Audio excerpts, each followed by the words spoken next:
Okay, so remember the wax. This will always help with tangling, especially if you're using that regular Tacks thread, the 30 Tacks, which is the one that we use in the machine, the thinner one. This one's not as bad because it is a thicker bonded nylon. That's a 70 Tacks right here.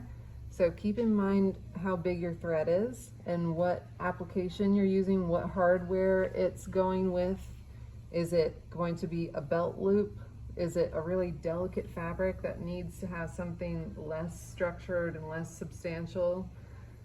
So the size of your thread will determine how big your chain stitch and your bar will end up being. So the first thing we're going to do is just straight up chain stitch, and we're going to start it in one spot, do about 1 inch to 1.5 inches of chain, and then bring it right back to that initial spot. So it'll be like a belt loop, what you would do for a belt loop. Then we're going to do a thread bar, which is same exact stitch, we're just giving it a base of threads, a foundation of threads going lengthwise, and we do our stitch around that. So it's stronger of the two. This one is great for button loops or the actual bar to correspond with your hook, like a metal hardware piece. Maybe you don't have it, you run out of it. The other way is, or the other reason you would use this is to have it match your fabric exactly with the thread, because sometimes that hardware is a little unsightly and you don't want it visible. So on both of these, the best way to start is from the back. So you choose a location. You normally have that all set up or decided on. You'll notice I reinforce my back with some interfacing to give it some structure. So it's just stronger, and that little part where you're stitching into a bunch, it will get weaker. It's jeopardized because you're going into it so much and you have all these stitches right there. So however you can make it stronger where you're doing this, that's good. So I'm going in a couple more times. I didn't knot the end of my thread. I usually start my hand stitching just without a knot, and then if you do 2 or 3 little tailor tacks in the same spot, it's locked in there. It's not going anywhere. Now you have one long thread hanging from your project or your garment. You need to go in another time to create a loop. So right around that same group of stitches that you just did, I just went right under it, and I'm going in one last time to create this loop.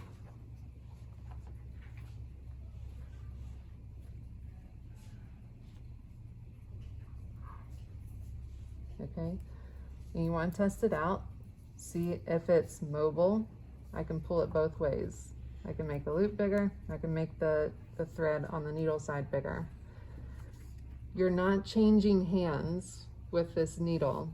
All my work is with this hand, and every time I put this long one through, I'm creating a new loop.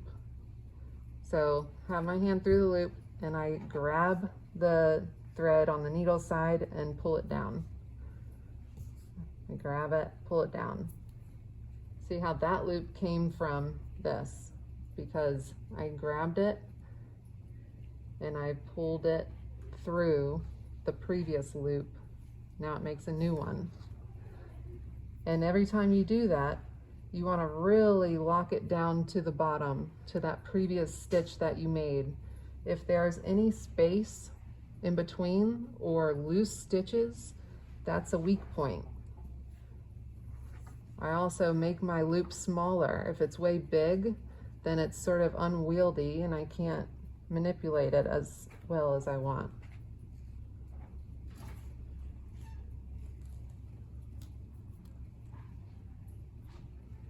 So that one's pretty simple, right?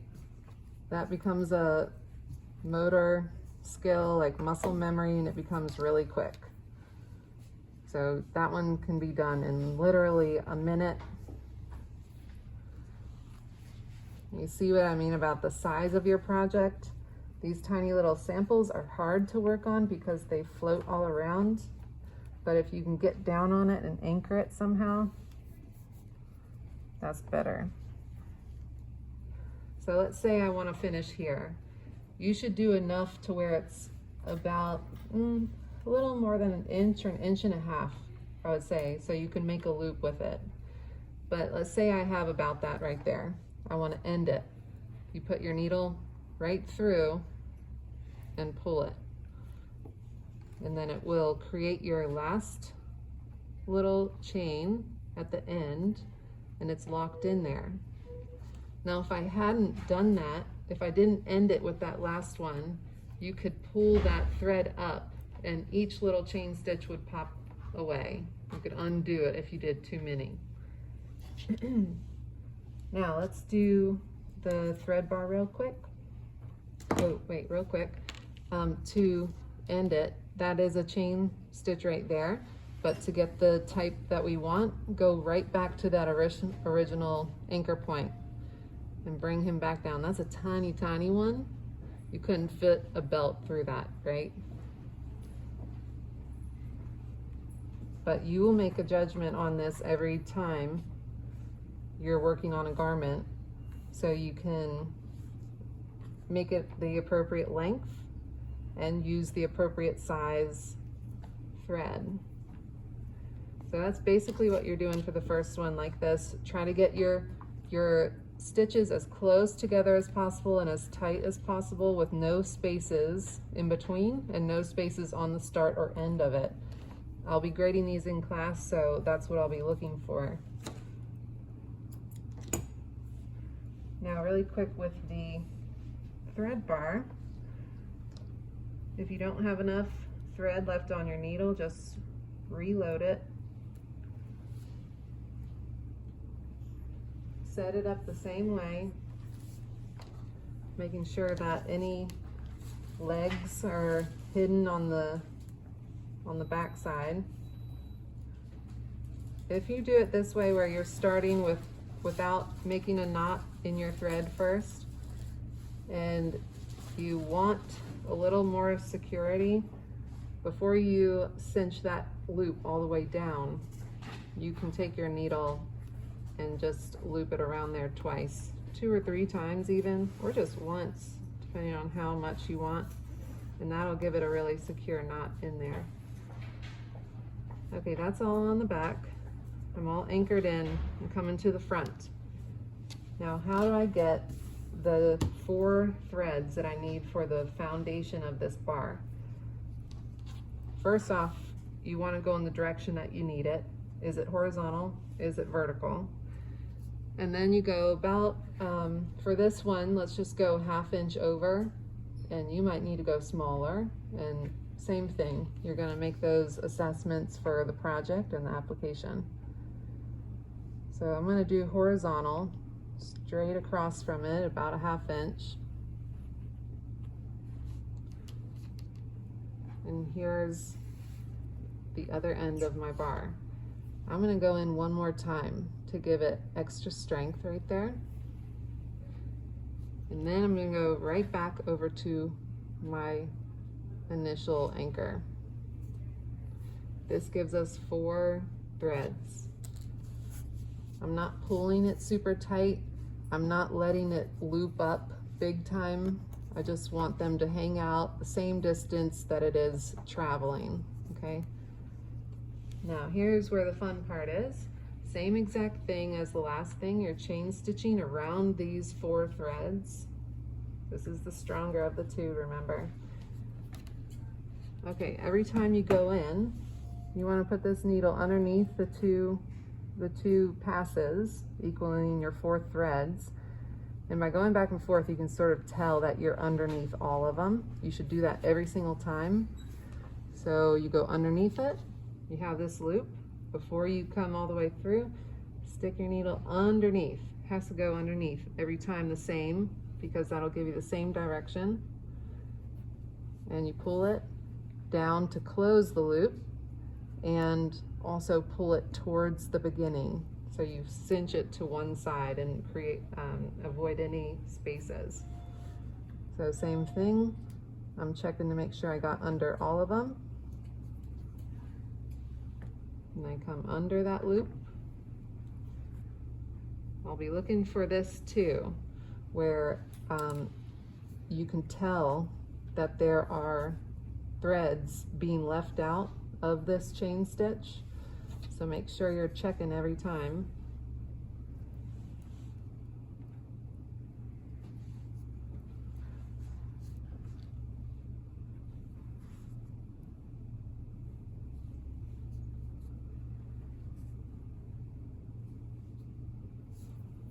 So this will go pretty quickly, and when you get to the other side, all you have to do is lock it down into. You're not trying to jam them all the way in, like more than it can fit, but you don't want any spaces, right? So you sort of have to see how many or how much space you're working with and how many stitches you need to do. Make sure you're locking it down every time, and then you're just going to anchor it into the back of the project when you get to the end there. That pattern will start to emerge after a few passes, and it sort of looks like that bracelet that, I don't know if you guys used to make that when you were little, but that one like bracelet that does a twist around it. And you can also see I'm pulling each thread, making sure that one side of my thread didn't have a loose side.